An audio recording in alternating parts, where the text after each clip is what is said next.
안녕하세요. 부동산 같이 투자하는 남자 부가남입니다.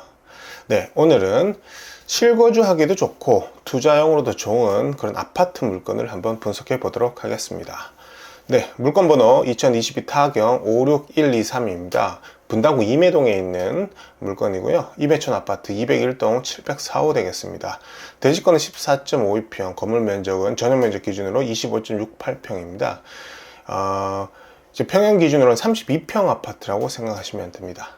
감정은 14억 천에 감정이 됐는데 요건 유찰이 됐고요. 지금 현재 30% 가격이 떨어진 9억 8,700만원 최저가로 지금 경매 진행 중입니다. 물건 한번 보도록 하겠습니다. 물건지 아파트의 모습입니다. 전체적으로 깔끔하게 정리된 아파트라는 인상을 많이 받았습니다. 네, 지금 보시는 아파트가 해당 물건지 201동 되겠습니다. 네, 맨 끝 4호 704호가 해당 물건지가 되겠으며, 보시다시피 동간 간격이 굉장히 넓습니다. 넓고 조경 또한 굉장히 관리가 잘 된 그런 인상을 받았습니다. 네, 물건은 지금 여기 임해촌 한신 2차 아파트 요게 되겠습니다. 여기 201동 704호 요 라인이 되겠고요. 여기 바로 분당 서현역 바로 옆에 있습니다. 그리고 요게 탄천이고요. 이 탄천을 바로 넘어가면 여기에 판교역이 있고요.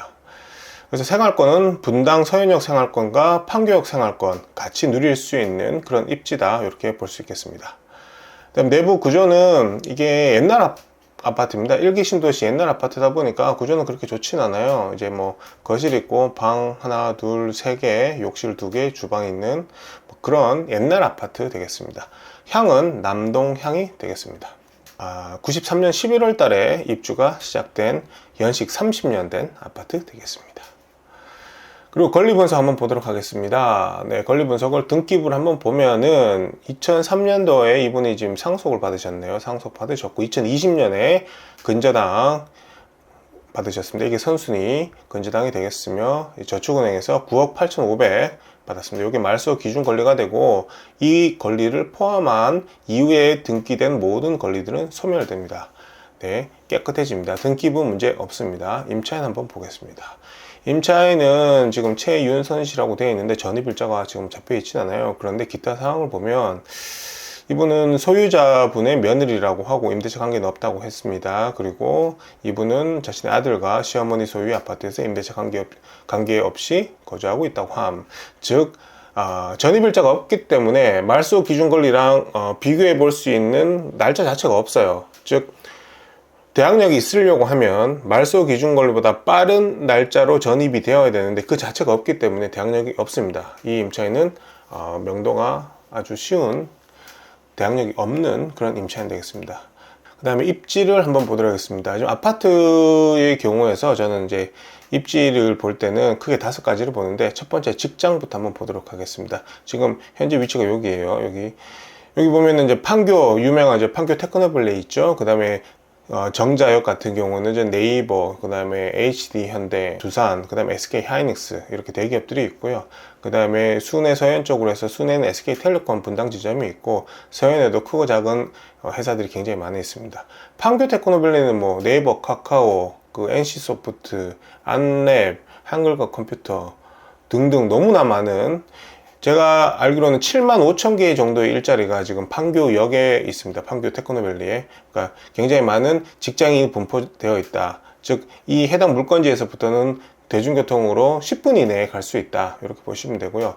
바로 이어진 신분당선 또는 이게 다이렉트로 가는 경기도 버스가 있습니다. 그걸 타면 강남까지 30분 내로 도착할 수 있습니다. 그리고 남쪽으로 봤을 때는 수원, 삼성의 수원 사업장이 있죠. 여기도 대중교통을 이용하면 30분 이내에 갈 수 있습니다. 즉 물건지 주변으로 바로 옆, 그 다음 남북으로 양질의 일자리, 즉 대기업 일자리, 연봉이 높은 일자리들이 매우 많이 포진되어 있어서 직장 수요가 충분히 보장이 된다, 이런 입지 되겠습니다. 두 번째로 교통을 한번 보겠습니다. 교통은 여기 두 개의 이제 지하철 노선이 있는데, 하나는 신분당선인 판교역, 하나는 분당선인 서현역이 바로 옆에 있고요. 보시면은 이 분당선 서현역 같은 경우는 도보로 딱 10분 걸립니다. 10분 걸리고, 그 다음에 판교역 같은 경우는 도보로 가기는 조금 멀어요. 26분 정도 걸리는데, 여기서 근데 바로 가는 버스들이 굉장히 많이 있어요. 이 버스를 이용해서 판교역까지도 10분 내외로 갈 수 있다, 이렇게 보시면 될 것 같습니다. 그 다음에 버스입니다. 버스는 지금 여기 201동이거든요. 여기 704호 요 라인인데, 여기서 보면은 요렇게 나오면 여기 버스 정장이 있고요. 이제 맞은편은 이쯤에 있습니다. 보면은 총 27개 노선이 지나갑니다. 분당 판교 쪽 다 가고요. 그 다음에 강남 쪽, 그 다음에 용산, 종로 쪽, 경기도 광주도 가고요. 남쪽 용인 이쪽으로도 가는 버스들이 다수 포진되어 있다, 이렇게 보시면 되겠습니다. 물건지 주변 버스 정류장의 모습입니다.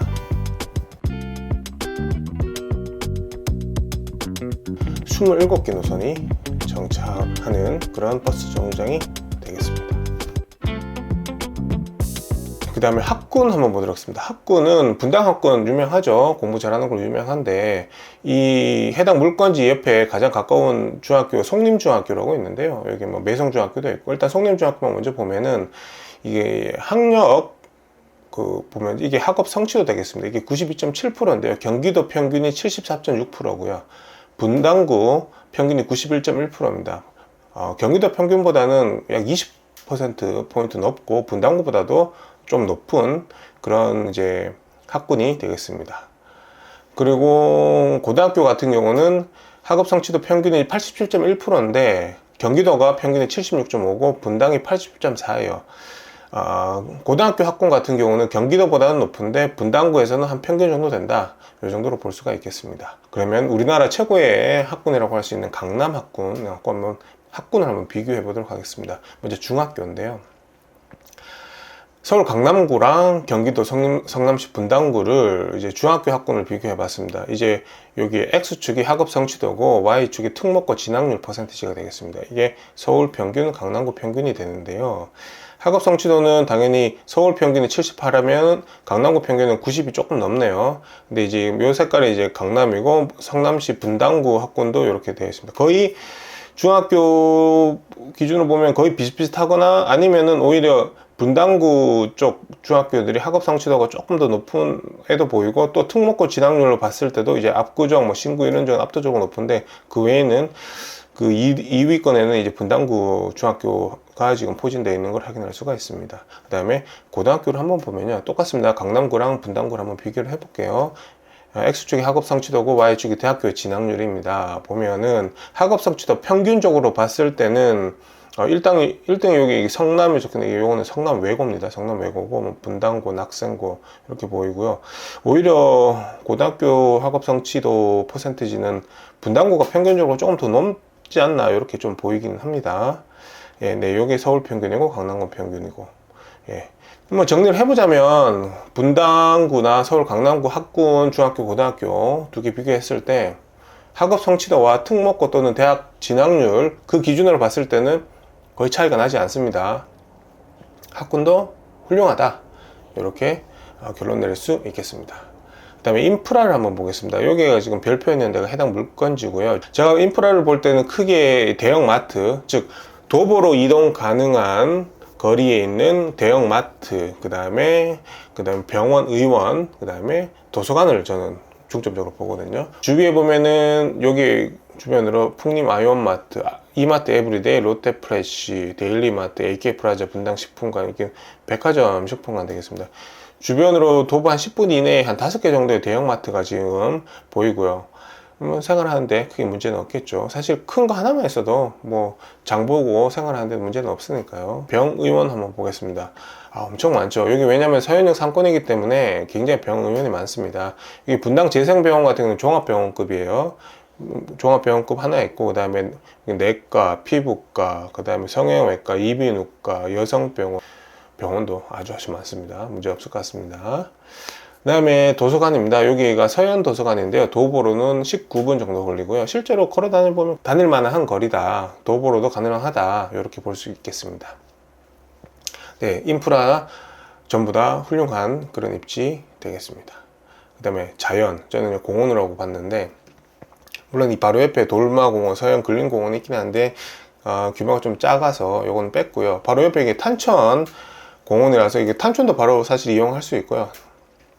탄천 같은 경우는 뭐 도보 한 5분 이내에 충분히 도달할 수 있는 거리고, 저는 이제 분당 중앙공원을 좀 기준으로 잡았어요. 이 분당 중앙공원 같은 경우는 도보로는 한 20분 걸리는데 이 중앙공원이 굉장히 좋습니다. 이게 공원이 생긴 지가 거의 이제 30년이 다 돼 가는데, 서울로 치면 서울숲이나 그런 올림픽공원급으로 이제 굉장히 훌륭한 공원이다, 이렇게 볼 수가 있겠습니다. 분당 중앙공원의 모습입니다. 작지만 이렇게 천도 흐르고 있고요. 그 다음에 산책로가 아주 정비가 잘 되어 있습니다. 실제 이용하시는 주민분들이 많이 보였고요. 녹음이 푸르르게 잘 조성된 공원이고, 큰 호수와 이렇게 쉴 수 있는 정자도 있는 그런 공원 되겠습니다. 네, 시세를 한번 보도록 하겠습니다. 요게 지금 매매가고 요게 전세가거든요. 지금 32평형을 봤을 때 매매가는 이제 2016년, 뭐 17년부터 조금씩 쭉 오르기 시작하면서 2018년, 19년에 이제 폭동적으로 조금 오르기 시작합니다. 그리고 2020년, 21년 코로나 팬데믹 때 확 올랐다가 그 다음에 꺾인 다음에 작년 연말부터 다시 슬금슬금 올라오는 이런 매매가 추이가 보이고요. 전세가 같은 경우는 크게 변동은 없는 것 같아요. 이제 매매가 대비해서는 등락폭이 좀 작다, 이렇게 볼 수 있을 것 같습니다. 이게 32평형 해당 동 201동이거든요. 201동에 최근 한 1년 정도의 실거래된 매매가와 전세가를 한번 보도록 하겠습니다. 지난달 5월 8일 날에 18층이 5억 4천에 전세가 됐고요. 월세로도 이렇게 나와 있고, 매매는 지난 4월 달에 11억 7천 15층이 됐고요. 전세는 3월에 6억, 그 다음에 여기 3층, 여기 20층이 5억 9천 5백. 전세가가 한 6억 정도에 맞춰졌다가 지난달에 5억 4천까지 좀 떨어지긴 했어요. 근데 요거는 안에 이제 얼마만큼 인테리어가 되느냐도 조금 사실 중요한 부분이기 때문에 어느 정도 시세는 그래도 한 5억 5천 이상은 충분히 된다, 요 정도로는 감을 잡을 수 있을 것 같고요. 전세가는. 매매가는 일단은 이 201동만 봤을 때는 지금 데이터가 좀 부족하기에 전체 동을 한번 보도록 하겠습니다. 이게 전체 해당 그 아파트 단지에 32평형대가 356세대가 있는데, 거기 전체에 실거래된 매매가와 전세가 데이터입니다. 이 보시면 뭐 전세가는 5억 8천, 5억 4천 쭉 가다가 지난달에 4월 달에 12억 5천에 206동 22층이 됐고요. 11억 7천에 201동 15층. 206동 13층이 11억 9,800, 그 다음에 23년 2월에는 11억, 206동 23층, 11억 2,204동 17층. 이렇게 이제 11억에서 12억 사이 왔다 갔다 했네요. 그 다음에 작년 12월 같은 경우는 10억 5천에 206동 12층이 거래가 됐습니다. 그러니까 작년 연말부터 해서 가격대가 조금씩 올라오고 있다, 지금 이렇게 보입니다. 지금 매매 사례가 있는 동이 201동, 202동, 204동, 206동이었어요. 그럼 여기서 이제 로얄동이 어디냐, 이걸 좀 찾아보려고 봤는데, 지금 딱히 요 4개 동을 기준으로 했을 때 로얄동이 어디다라고 말하기는 조금 힘들 것 같습니다. 거의 대동소이해요. 그 지금 조건 자체가. 네. 앞에 다 좀 막혀 있는 구조라서 좀 비슷한 입지라 볼 수 있겠습니다. 근데 이제 좀 더 자세히 제가 보니까 206동하고 207동 사이에 보니까 207동이 12층이고 206동은 23층이에요. 그러니까 206동 같은 경우는 13층부터 223층까지 한 10개 층은 앞에 탁 트여 있는 로얄 동이 된다, 이렇게 볼 수 있겠습니다. 그 다음 여기 4개 동에서 206동의 13층 이상은 괜찮은 동이다, 이렇게 판단을 낼 수 있겠습니다. 근데 지금 206동 요거를 봤을 때, 이거 지금 보면은 여기 좀 파란색으로 칠해놨는데 206동 22층이 12억 5천, 206동 13층이 11억 9,800, 206동 23층이 11억. 근데 딱히 또 로얄층이라고 해서 금액대가 더 높다, 요런 연관성은 사실 좀 찾기는 힘들 것 같습니다. 일단 참고하시고요.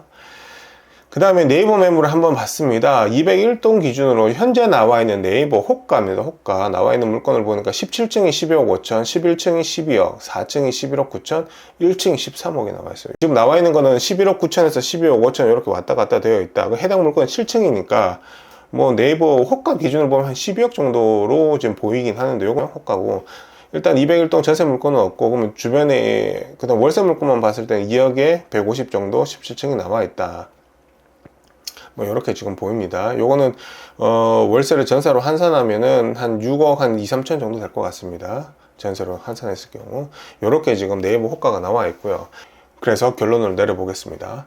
현재 다시 한번 정리하자면 매매는 11억에서 11억 5천 정도가 현재 시세입니다. 현재 시세고 전세는 5억 4천에서 6억 정도로 보입니다. 이 정도 시세고요. 현재 최저가는 9억 8천 7백입니다. 그리고 이 물건은 권리분석 임차인 문제 없습니다. 깨끗한 물건이고요. 그래서 저는 이번에는 낙찰될 것 같습니다. 그런데 지금 입찰 목적이 실거주냐 투자인지에 따라서 입찰 금액이 달라지긴 합니다. 근데 요즘 분위기는 아무래도 이제 다주택자가 버티기 힘든 구조다 보니까 실거주가 대세임을 또 이 정도 이 아파트는 실거주하기에도 전혀 문제가 없는 아파트이기 때문에 실거주 하시는 분들이 입찰 들어올 가능성이 굉장히 높습니다. 그래서 이 정도 아파트 이 물건 같은 경우는 한 10억 중반 정도는 써야지 낙찰 가능성이 좀 높지 않을까 이렇게 예상이 됩니다. 네, 이렇게 아파트를 한번 분석을 해봤는데요. 전체적인 프로세스 한번 잘 보셨나요? 기본적인 물건을 보고 그 다음에 권리 분석을 합니다. 그 다음에 이제 입지를 분석하는데 아파트 같은 경우는 제가 5가지를 본다고 했죠. 주변의 직장, 교통, 학군, 인프라, 자연, 공원 등을 봅니다. 그래서 총 5가지를 보고 문제가 없는지 확인을 하고 난 다음에 그 다음에 실거래가와 네이버 매물 를 통해서 현재 그 시세를 파악을 합니다. 파악을 하고 난 다음에 적정 입찰가를 산정하는 그런 프로세스 되겠습니다. 간단합니다. 긴 영상 시청해 주셔서 감사하고 구독과 좋아요 꼭 부탁드리겠습니다. 감사합니다.